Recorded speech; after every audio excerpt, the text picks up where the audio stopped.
안녕하세요. 오늘 저희는 나심 탈레브의 세계로 한번 깊숙이 들어봐 볼까 합니다. 네, 흥미로운 주제죠. 그의 통찰력, 어떨 땐 좀 직설적이기도 한 그 위험 분석들을 좀 살펴볼 텐데요. 특히 그 유명한 블랙스완 있잖아요. 그게 지금 우리 현실이랑 어떻게 연결되는지, 그리고 미국 경제나 달러의 미래에 대해서 좀 섬뜩한 경고를 하던데, 네, 그렇죠. 당신이 이 복잡한 이야기 속에서 핵심을 놓치지 않도록 저희가 깍 뽑아서 전해드리겠습니다. 자, 한번 시작해볼까요? 네, 좋습니다. 탈레브가 그러는데 우리가 블랙스완 같은 거 이제 알잖아요. 예측 불가능한 위험. 근데도 위험을 다루는 방식은 나아지기는커녕 오히려 더 나쁜 모델을 쓰고 있다 이렇게 지적해요. 아니, 블랙스완 개념을 알게 됐는데 왜 상황이 더 안 좋아졌다는 건지 이게 좀 역설적이지 않나요? 네, 그게 좀 재밌는 포인트인데요. 핵심은 세상이 예전보다 훨씬 더 복잡해졌다는 데 있습니다.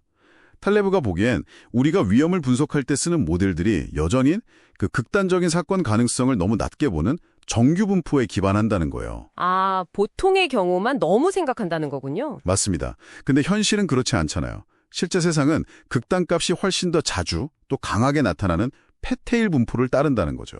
그러니까 아주 드물지만 한 번 터주면 엄청난 영향을 주는 사건들이 생각보다 빈번하다는 겁니다. 아, 그럼 우리가 위험을 관리한다고 하는 행동들이 오히려 우리를 더 위험하게 만들 수도 있다? 그런 얘기인가요? 그게 어떻게 가능하죠? 바로 그 점입니다. 이게 왜 그러냐면 인간은 본능적으로 좀 무작위적인 사건들 속에서도 자꾸 의미 있는 이야기를 만들려고 해요. 이걸 내러티브 오류라고 하죠.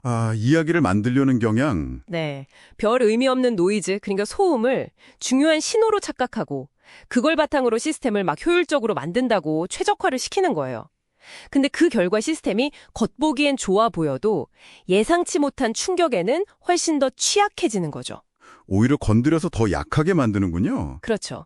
위험을 피하려고 한 행동이 오히려 새로운, 예측 불가능한 위험을 만들어내는 블랙스완 패러독스 같은 겁니다. 그러니까 핵심은 이거예요. 우리가 세상을 통제하려고 하면 할수록 통제 불가능한 충격에 더 약해질 수 있다. 이런 거죠. 야, 예측 불가능성, 취약성 이런 관점으로 보면 시장을 보는 눈도 좀 달라질 것 같은데요. 단기적으로 시장이 펀더멘털보다는 자산 배분, 엘로케이션에 영향을 받는다는 지적도 흥미로웠어요. 네, 단기적으로는 그렇죠. 자금 흐름이 중요하니까요. 근데 장기적으로는 결국 경제 펀더멘털이 중요하다고 했잖아요. 그럼 지금 미국 경제가 안고 있는 가장 큰 구조적인 위험, 이건 뭘까요? 탈레브는 딱 하나를 꼽습니다. 바로 누적된 재정 적자죠. 역시 빚 문제군요. 네, 근데 이게 단순히 빚이 많다는 걸 넘어서요. 지금처럼 금리가 높으니까 이 부채가 말 그대로 눈덩이처럼 불어나고 있다는 게 문제라는 겁니다. 이게 심각해지면 중앙은행이 인플레이션 잡으려고 금리를 막 올려야 하는데도 정부 부채 부담 때문에 쉽게 결정을 못 내리는 상황, 즉 피스컬 도미넌스, 재정이 통화 정책을 압도하는 상황이 올 수도 있다는 거예요. 중앙은행이 제 역할을 못하게 될 수도 있다. 그렇죠. 당신께서도 이 점은 좀 주의 깊게 보셔야 할 거예요. 전통적인 통화 정책의 힘이 예전 같지 않을 수 있다는 신호니까요. 그러고 보니 선진국들은 성장은 멈췄는데 빚만 늘어나고 반대로 성장 잠재력이 있는 개발도상국들은 빚을 잘 못 낸다는 그런 역설도 지적했죠. 네, 맞아요. 마치 성장의 한계, 그 S커브 끝에 다 왔는데도 계속 무리해서 빚만 내는 모습 같기도 하고 이게 혹시 장기 저성장, 세속적 정체, 세클러 스태그네이션랑 관련이 있을까요? 정확히 그 지점을 파고드는 겁니다. 성숙기에 들어선 선진국 경제는 성장이 둔화되는 게 자연스러운데 거기에 맞춰서 부채를 관리해야 하는데 오히려 반대로 가고 있다는 거죠. 반면에 정말 성장이 필요한 곳에는 자금이 제대로 안 가고 이런 비효율성이 결국 전체 시스템의 활력을 떨어뜨리고 장기적인 저성장을 고착화시키는 그 세속적 정체 현상과 딱 연결되는 이야기입니다. 그렇군요.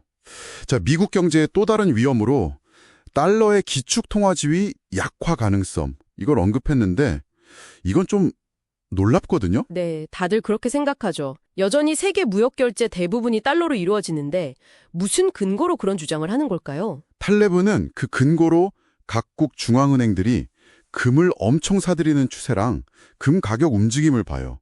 금 보유량 증가요? 네, 특히 결정적인 계기가 있었다고 보는데 바로 러시아 우크라이나 전쟁 이후에 미국이 러시아 관련 자산을 동결해버린 사건입니다. 이 조치가 달러 시스템 이거 완전히 안전한 거 맞아? 하는 근본적인 믿음에 균열을 냈다는 분석이에요. 아, 그러니까 러시아랑 직접 상관없는 나라들까지도 어이쿠 우리 자산도 혹시 정치적인 이유로 묶이는 거 아니야 하고 불안해졌다는 거군요. 바로 그겁니다. 그래서 달러나 유로 같은 특정 국가 통화 대신에 정치적으로 좀 중립적인 금을 저장 통화로서 선호하는 움직임이 커지고 있다는 거예요. 물론 당장 거래에서 달러가 사라지진 않겠죠. 하지만 가치를 안전하게 보관하는 수단으로서의 달러에 대한 신뢰가 흔들리고 있다. 이게 중요한 신호하는 겁니다. 저장 수단으로서의 신뢰 하락? 네, 이건 결국 달러 중심의 단극 체제에서 여러 통화가 경쟁하는 멀티폴라 통화 시스템으로 갈 수도 있다는 가능성을 보여주는 거죠. 당신의 자산 포트폴리오 관리에도 시사하는 바가 틀 겁니다. 와, 오늘 나심 탈레브의 좀 날카로운 시각을 따라가 보니까요. 우리가 당연하다고 생각했던 것들, 위험 관리 방식이라든지 경제 시스템, 심지어 기축통화는 영원할 거라는 믿음까지도 상당히 좀 흔들리는 느낌이 드네요. 그렇죠. 그의 분석은 늘 좀 불편한 진실을 건드리죠. 예측 불가능성이 일상이 되고 시스템은 생각보다 약하고 지정학적인 판도까지 바뀌는 이런 시대에 우리는 대체 뭘 준비해야 할까요? 글쎄요, 그게 참 어려운 질문인데요. 탈레브의 경고를 들으신 지금 당신의 삶이나 투자 혹은 사업에서 아직 알아채지 못한 채 다가오고 있을지도 모르는 가장 큰 위험, 그러니까 그 알려지지 않은 미지, unknown은 과연 무엇일지 한번 곰곰이 생각해 보시면 어떨까요? 아, 내가 모르는 위험이 뭘까? 네, 그 질문에 대한 당신만의 답을 찾아보는 과정, 그것이야말로 오늘 저희 딥다이브의 가장 중요한 마무리가 아닐까 싶습니다.